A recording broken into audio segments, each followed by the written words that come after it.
رکھ وہ خدا، اس خدا کا میں تمہیں وسیلہ دیتا ہوں جس خدا نے سمندر پھاڑ کر ہمیں زندہ سلامت پہنچایا اور فرعون کو ہلاک کیا، اس خدا کا وسیلہ دیتا ہوں کہ جس نے آج ہمیں عزت و عافیت کے ساتھ بنی اسرائیل کو غلامی سے آزاد کر دیا تھا، میں اس خدا کا وسیلہ دے کر تجھے پوچھتا ہوں کہ جس نے تورات آسمانوں سے اتاری ہے، ہماری زندگی کا منشور بنایا، تجھے اس کا وسیلہ دے کے پوچھتا ہوں کہ بتا میں نے تیرے ساتھ ایسا کیا؟ اس لونڈی نے، اس عورت نے دل میں سوچا کہ آج اگر میں نے ہاں کر دیا کہ کیا تو پھر کوئی چھوٹ نہیں ہے، کیونکہ پیغمبر پہ میں تہمت لگاؤں گی، اور آج کی شرمندگی بہتر ہے کہ میں کسی اپنے اللہ کے رسول کو اذیت دوں۔ اس نے کہا کہ نہیں، اصل میں بات یہ سب جھوٹ ہے، مجھے قارون نے کہا تھا کہ 1000 دینار دوں گا، میں اس کے بدلے میں تم پہ تہمت لگاؤں، یہ جھوٹ کہتے ہیں، آپ نے میرے سے ایسا کوئی نہیں کیا۔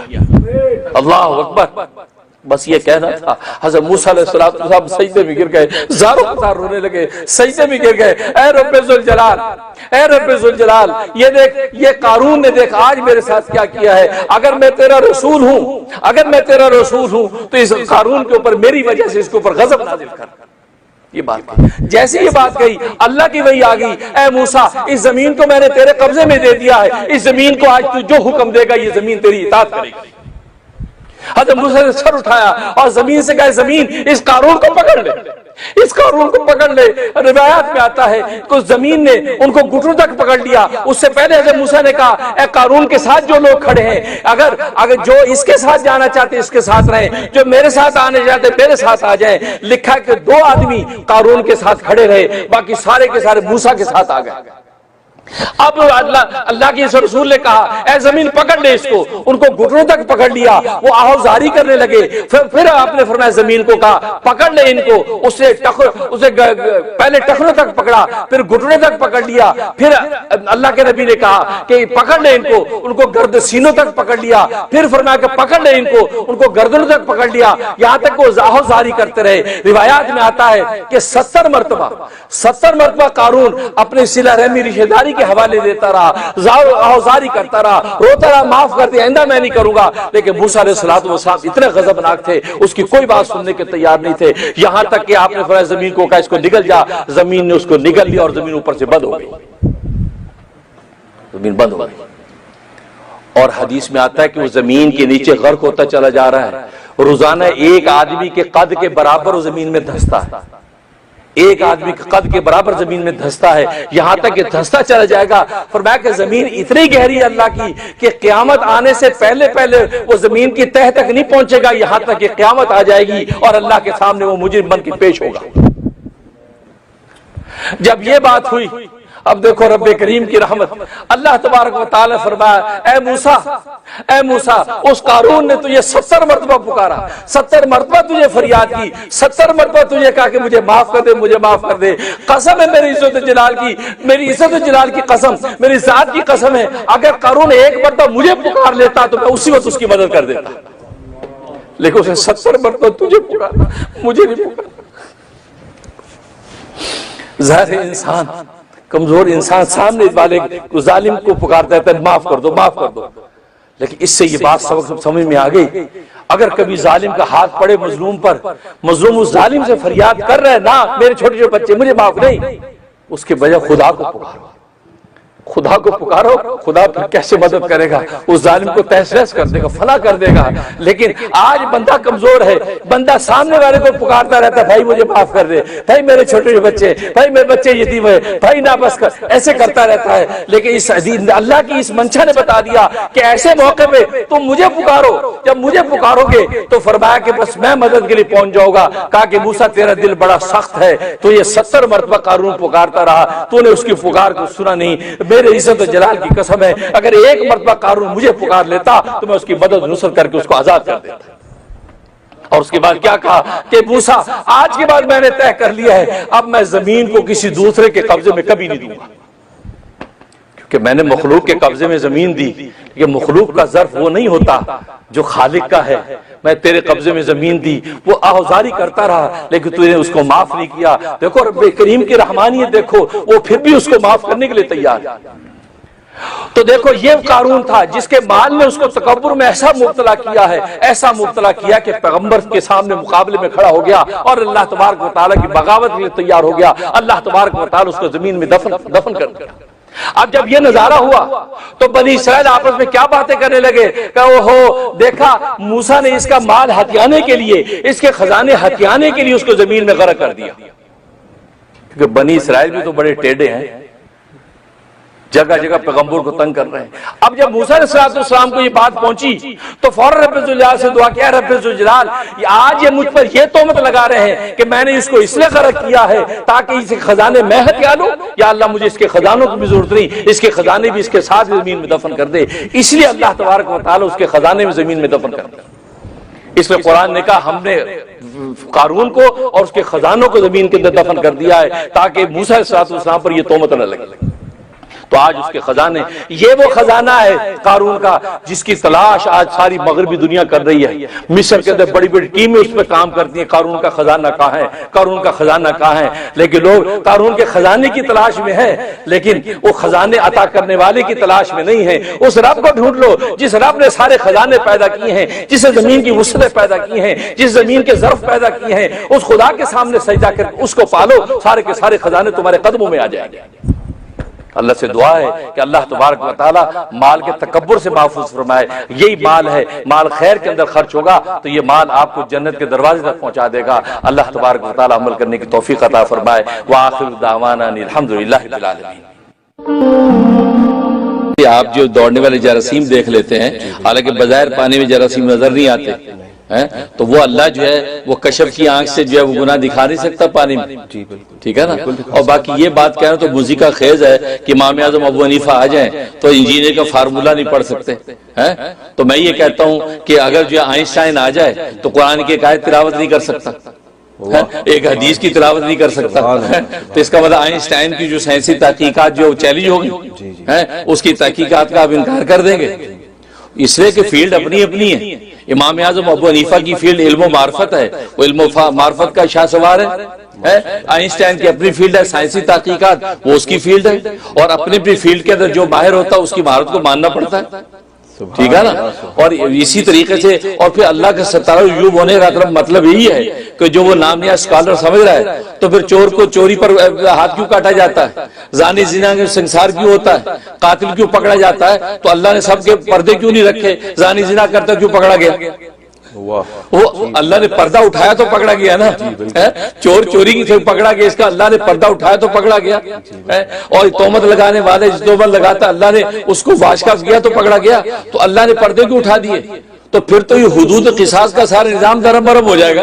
سبحان اللہ سبحان اللہ، زبردست لاجک۔ وہی نا، تو آپ زانی اور زانی پر کیسے، اور جی وہ زانی یہ اللہ نے کیسے پردہ اٹھا دیا، اللہ سے ستارہ عیوب تھا، اس کے زنا کو کیسے ظاہر کر دیا اللہ نے، تو پھر تو آپ یہ کہیں گے یہ اعتراض تو اللہ پہ جاتا ہے، اور اللہ نے کہا کہ زانی کو سنسار کرو، اللہ نے کہا کہ چور کے ہاتھ کاٹو، اللہ، تو اس کا مطلب اللہ ظاہر کرتا ہے، تو ظاہر کرنا اور چھپانا یہ دونوں اللہ کے وصف ہیں۔ اللہ کا نام ظاہر بھی ہے، اللہ کا نام باطن بھی ہے، کسی پر ستاری کا پردہ تانتا ہے، کسی پر نہیں تانتا، یہ تو اس کی مشیت اور مرضی ہے۔ تو بالکل اسی طریقے سے امام اعظم ابو حنیفہ رحمۃ اللہ علیہ کو اللہ نے یہ کشف کی آنکھ دے دی کہ وہ جو اس کے اندر گناہ دکھا دیے، اور یہ گناہ دکھانا اس میں تو نبی کی بات کی تصدیق ہے بھائی، اس لیے کہ نبی ترمذی کی حدیث میں فرما رہے ہیں کہ جب وضو انسان کرتا ہے تو وضو سے اس کے گناہ جھڑتے ہیں، جب کلی کرتا ہے تو منہ کے گناہ جھڑتے ہیں، جب چہرہ دھوتا تو آنکھوں کے گناہ جھڑتے ہیں، جب ہاتھ دھوتا تو ہاتھوں کے گناہ جھڑتے ہیں، کانوں کا مسح کا، تو نبی نے ترمذی کی حدیث پہ خود فرمایا کہ وضو جب کرتا ہے وضو کرنے والا تو اس کے گناہ وضو کے اندر دھلتے ہیں، جھڑتے ہیں۔ تو امام اعظم ابو حنیفہ کو جھڑتے ہوئے نظر آنا یہ تو نبی کی بات کی تصدیق ہے، تو آپ مصدق کا انکار کر کے اس کا مطلب آپ مصدق کا انکار کر رہے ہیں، کیونکہ جو چیز تصدیق کرنے والی ہو اس تصدیق کرنے والے کا آپ انکار کریں گے تو کس کی انکار ہوگا، جس کی تصدیق کی گئی۔ جیسے نبی کے قرآن کا انکار کرنے والے وہ تورات انجیل کے بھی منکر ہیں، کیونکہ قرآن تو ساری کتابوں کی تصدیق کرتا ہے، تو مصدق کی تصدیق اصل میں مصدق کی تصدیق ہوتی ہے۔ تو اگر امام اعظم ابو حنیفہ ڈیٹیکٹو کر کے چیزیں بتا رہے کہ دیکھو میں گناہ جھڑتے دیکھ رہا ہوں، اللہ نے مجھے کشف کے نور میں دکھایا ہے، تو آپ کیا ماشاءاللہ دیکھو نبی کی حدیث صحیح ہو گئی، کیونکہ نبی نے فرمایا تھا، جیسے نبی نے فرمایا تھا کہ بھی میری امت میں یہ شخص جو ہے وہ شداد کی جنت دیکھے گا۔ اب اگر کوئی جنت نہ دیکھتا تو نبی کی بات کی تصدیق تو نہ ہوتی نا، لیکن ایک صحابی تمیم داری رضی اللہ تعالیٰ کو اللہ نے وہ جنت دکھا دی، عراق کے قریب ہے وہ جنت، اور وہ جا کے دیکھی تو تصدیق کس کی ہوئی؟ نبی کی بات کی تصدیق ہوئی۔ آپ کا نبی سچ ثابت ہوا، ان کی صادق ہونا ثابت ہوا، تو امام اعظم کو اگر یہ کشف اللہ نے دیا، اس سے تو نبی کی تصدیق ہو گئی کہ نبی نے جو ترمذی کی حدیث میں فرمایا وہ صحیح فرمایا کہ واقعی امام اعظم نے دیکھا۔ ٹھیک، اور پھر دوسری بات یہ ہے کہ فارمولہ جو ہے ابو حنیفہ نہیں پڑھ سکتے، تو میں نے بتایا تو آئنسٹائن جو ہے وہ تو قرآن کی حکایت تلاوت نہیں کر سکے گا، وہ حدیث تلاوت نہیں کر سکتا، بلکہ وہ نام نہاد جو انجیل قسم کا اسکالر ہے، تو میں جو وہ اس کو کہتا ہوں کہ بخاری شریف کا ایک پارہ بغیر اعراب رکھے لگے ہوئے حدیث تلاوت کر کے دکھا دے، وہ ایک پارہ بخاری شریف کا بغیر اعراب لگے تلاوت نہیں کر سکتا۔ تو معلوم ہوا کہ فیلڈ اپنی اپنی ہے، ان کی انجینئرنگ کی فیلڈ ہے، ان کی علم و مال کی فیلڈ ہے، وہ فلاں کی قانون کی فیلڈ ہے، اپنی اپنی فیلڈ کے اندر مہارت کا اعتراف تو خود نبی نے کیا۔ صحیح حدیث میں نبی کریم صلی اللہ علیہ وسلم ایک مرتبہ تشریف لے جا رہے تھے تو صحابہ کرام رضوان اللہ علیہ مجمعین کو دیکھا کہ وہ جو نخل یعنی کھجور کے درختوں میں کچھ پیوند کاری کر رہے ہیں۔ فرمایا کہ یہ پیوند کاری کیوں کر رہے ہو؟ تعبیر النخل، یہ تعبیر النخل کیوں کر رہے ہو؟ کہا یا رسول اللہ صلی اللہ علیہ وسلم جب ہم تعبیر نخل کرتے ہیں تو زیادہ پھل آتا ہے، کھجوریں زیادہ اگتی ہیں۔ آپ فرمایا کہ یہ خام خواہ اللہ پہ توکل کرو، اللہ پہ اعتماد کرو، اللہ کی مشیت جتنا رزق آئے گا آئے گا، چھوڑو یہ کیوں کرتے ہو یہ جزیات۔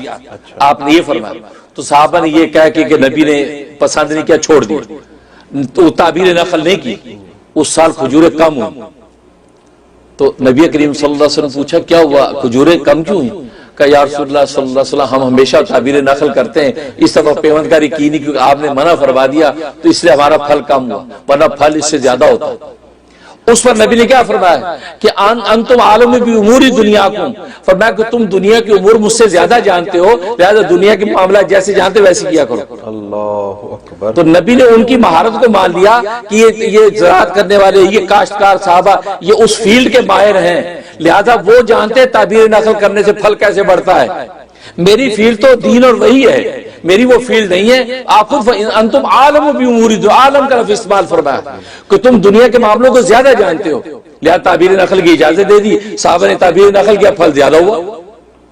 تو معلوم ہوا کہ نبی نے خود مان لیا کہ جو جس فیلڈ کا ماہر ہے اس کے اندر با کمال۔ اب امام اعظم ابو حنیفہ علم و معرفت کے میدان کا شاہ سوار ہے، اس علم و معرفت میں کامیاب۔ اب آپ یہ کہیں کہ امام اعظم آ جائے تو یہ انجینئرنگ کا فارمولہ نہیں پڑھ سکتا جب تک میں نہ پڑھاؤں، یہ انسٹرومنٹ نہیں استعمال کر سکتے ڈیوائس جب تک میں نہ بتاؤں، تو پھر آپ آئنسٹائن بھی آ جائے، نیوٹن بھی آ جائے، آپ کے سارے سائنٹسٹ بھی آ جائیں، تو پھر وہ قرآن کی آیت اور نبی کے حدیث تلاوت نہیں کر سکتے، وہ جو فقہ کے جزیات کے کتاب کی تلاوت نہیں کر سکتے، تو کیا مطلب آپ کی سائنسی تحقیق ان کی چیلنج ہوگی؟ اور یہاں تو نبی خود فرما رہے ہیں کہ یہ تعبیر نخل کے معاملے تم ہی جانتے ہو، مجھے خبر نہیں، بلکہ اس سے بڑھ کے میں کہوں ان کی بے ادبی کو، اس نام یاد انجینئر اسکالر کی بے ادبی پر میں کہوں کہ نبی بھی آ جائیں تو نبی بھی آپ کا فارمولہ نہیں پڑھ سکیں گے، تو خدا نہ خواستہ آپ نبی کی اتھینٹسٹی کو چیلنج کر رہے ہیں۔ آپ جس انجینئر فارمولے کی بات کر رہے ہیں نبی کے سامنے لکھ کے بتائیں، نبی پڑھ لے گا؟ نبی تو اپنے زمانے میں عبرانی زبان نہیں پڑھ سکے، عبرانی زبان نبی نے زید بن ثابت کو کہا عبرانی زبان سیکھو، سریانی زبان سیکھو، جو خطوط آتے ہیں میرے پاس سلاطین کے وہ مجھے پڑھ کے ترجمہ بتاؤ، تو نبی تو وہ نہیں پڑھ سکے۔ اس کا مطلب ہے کہ نبی کی پھر وہ وحی کے ذریعے غیب کی جو باتیں نبی بتاتے ہیں وہ آپ کے نزدیک پھر ناقابل اعتبار ہو گئی؟ نہیں ہوئی نا۔ اس کا مطلب نبی کی وہ اپنی فیلڈ ہے، نبی وحی کے ذریعے سے وہ بتا رہے ہیں کہ جو آپ سوچ نہیں سکتے۔ اب آپ کہ نہیں جی یار کیا بتا رہے ہیں، میں ان کے سامنے فارمولہ رکھ دوں، نبی پڑھ نہیں سکیں گے، بلکہ حدیثوں ثابت ہوا کہ نبی نے سریانی عبرانی زبان نہیں پڑھ سکتے، ایون عربی لکھی نہیں پڑھ سکتے تھے، اس قدر امی تھے۔ تو آپ نعوذ باللہ نبی کی شان کو چیلنج کریں گے؟ پھر معلوم ہے کہ نہ پڑھ سکنے کے باوجود نبی غیب کی وہ خبریں ہمیں سنا رہے ہیں کہ جس کا تصور نہیں ہے۔ بالکل اسی طریقے سے امام اعظم ابو حنیفہ اگر آپ کا انجینئر کا فارمولا نہ بھی پڑھ سکیں پھر بھی علم و معرفت کے وہ اسرار کھول رہے ہیں جس کی کوئی نظیر نہیں. سبحان اللہ سبحان اللہ. لہذا اگر جو پانی کے اندر دیکھ لیتے ہیں یہ تو امام اعظم ابو حنیفہ کی اپنے میدان میں انتہائی ترقی کی علامت ہے. اور پھر دوسری بات یہ میں نے اور آپ نے تو نہیں کی بات گھڑ لی, یہ تو بڑے بڑے لوگوں نے, علامہ شارانی جیسا آدمی ہے وہ المیزان الکبریٰ کے اندر یہ واقعہ خود نقل کر رہا ہے. تو اگر کسی کو اعتراض ہے تو علامہ شارانی پہ اعتراض کرے, اتنا مائی کا لال ہے تو وہ میرے اور آپ پہ اعتراض, ہم تو اس کو نقل کر رہے ہیں. اس کا میں جھوٹ خدا نہ خواستہ علامہ شارانی نے بولا جو حنبلی فقہ کا بہت بڑا امام ہے. اس لیے یہ بے ادب لوگ ہیں, ان کو ادب نہیں ہے اور ادب کے بغیر کچھ نہیں ہے. اور یاد رکھو جہاں ادب نہ ہو وہاں علم نہیں ہوتا. اس لیے کہ یہ عربی کا ایک اصول مقولہ ہے کہ العلم شجر الادب شجر الادب شجر والعلم ثمر. ادب درخت ہے اور علم اس کا پھل ہے. فإن لم يكن شجر فليس له ثمر. اگر جو درخت نہ ہو تو پھل نہیں ہوتا. جہاں آپ بے ادبی دیکھیں اس کے کلام میں, اس کی بات میں, اس کے انداز میں, جہاں آپ کو بے ادبی نظر آئے آپ سمجھیں یہاں علم نہیں ہے, یہاں جہالت ہے جو علم کے پردے میں لپیٹ کے آپ کو دی جا رہی ہے. تو اس سے آپ بچ جائیں, اس سے آپ بچ جائیں. یہ امام اعظم ابو حنیفہ پر یہ اعتراض کرنا اور یہ کہنا وہ آج ہمارا فارمولہ نہیں پڑھ سکتے اور یہ نہیں کر سکتے اور پھر اللہ 17 ایوب ہے تو اللہ 17 ایوب ہے تو پھر یہ دنیا کے اندر لوگوں کے پول کیوں کھلتے ہیں؟ سبحان اللہ. دنیا میں کتنوں کے پول کھلتے ہیں, کتنوں کے راز. اس کا مطلب یہ ہے کہ بلکہ وہ حدیث میں آتا ہے کہ اللہ کا روز قیامت میں ایک بندے کو پردے میں کر کے کہا کہ دیکھو دنیا میں نے تیرے گناہوں کو ڈھانپا, ابھی بھی ڈھانپتا ہوں. تو اللہ کو پردہ کرنے کی ضرورت کیوں پیش آئی؟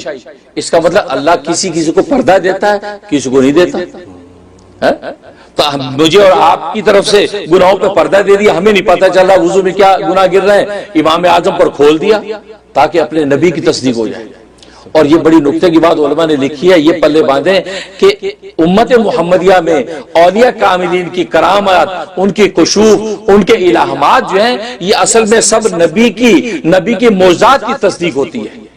کیونکہ ہم نے آج نبی کے معجزے نہیں دیکھے, آج نبی کے معجزے ہم نے نہیں دیکھے, لیکن آج ولی کی کرامت جب ہم دیکھتے ہیں تو یہ تصدیق ہو جاتی ہے کہ جیسے ولی کے ہاتھ میں کرامت ظاہر ہو گئی گویا کہ خرق عادت ایک چیز ظاہر ہو گئی, تو اس کا مطلب نبی کے ہاتھ میں معجزے ظاہر ہونے والے سچے تھے. یہ تصدیق ہے. کیونکہ یاد رکھیں ایک ہوتا عادت, ایک ہے خرق عادت. عادت تو جو عام عادت کے مطابق ماں باپ کے ملاپ سے اولاد پیدا ہوتی ہے. ایک ہے خرق عادت, بغیر باپ کے بیٹا ہو گیا. حضرت عیسیٰ علیہ السلام کی پیدائش بغیر باپ کی ہو گئی, یہ خرق عادت.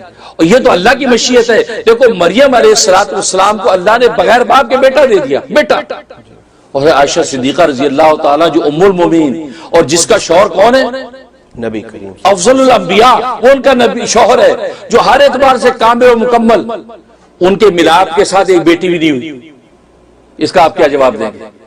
نعوذ باللہ, یہ نبی کے اندر کوئی نقص کی بات نہیں, یہ اس کی مشیت, اس کی اذن کے تحت ہے. اس کے اذن کا سایہ تھا تو بغیر باپ کے بیٹا ہو گیا, اور اذن کا سایہ نہیں تھا تو اتنے کامل اور افضل شوہر کے ہونے کے باوجود بیٹی بھی نہیں ہوئی.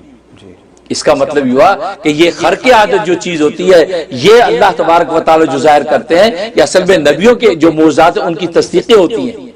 لہذا یہ بے ادبی کرنا اور یہ کیسے ہو گیا, یہ خود بنا لیا, یہ من گھڑت کہانیاں بنا لی, کہانیاں. اور یاد رکھو یہ کہانیاں کہہ کے مذاق اڑانا آپ کا, اصل میں قرآن خود کہانیاں ہیں. خود قرآن نے کہا اور حدیثوں میں کہانیاں ہیں. قرآن نے خود سورہ یوسف میں کہا لقد کان فی قصصہم عبرۃ لأولی الالباب, کہ قرآن کی یہ قصے ہیں انبیاء کے اور لوگوں کے قوموں کی جو قصے ہیں ان قصے کہانیوں کے اندر عقل والوں کے لیے عبرت کی نشانیاں ہیں. اللہ اکبر. اولی الالباب کہا, عقل والوں کے لیے, کسی نام نہیں آتے جن اسکالر کے لیے نہیں کہا, یہ عقل والوں کے لیے, بے عقلوں کے لیے نہیں. یہ درس عبرت ہے کہانیاں. کیونکہ دیکھو کہانیاں دو طرح کی ہوتی ہیں. ایک وہ کہانی کہ جو کسی مفید نتیجے پر مشتمل ہو, ایک وہ کہانی جو کسی مفید نتیجے پر مشتمل نہ ہو. وہ کہانی